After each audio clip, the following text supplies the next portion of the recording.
10 మందికి స్వస్థపరిచిన తర్వాత ఒక్కడే వచ్చి ఎవరిని వెంబడించారండి? యేసయ్యను వెంబడించినాడు. హల్లెలూయా.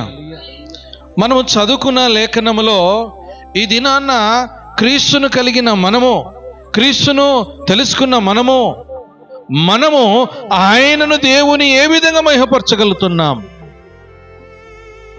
దేవుని యొద్దకు వస్తే దేవుడు బాగు చేస్తున్నాడు. దేవుని యొద్దకు వస్తే ఆయన మన బలహీనతను ఆయన బాగు చేయడం కాదు, మన రోగములను బాగు చేస్తున్నాడు. ఇదిగో దయ్యములను వెళ్ళగొడుచున్నాడు, మంత్రశక్తుల నుంచి విడుదలిస్తున్నాడు. దేవుడు మన జీవితంలో ఎన్నో గొప్ప కార్యాలు చేస్తున్నాడు. కానీ మనము స్వస్థత పొందిన తర్వాత మనం ఏం చేయాలి?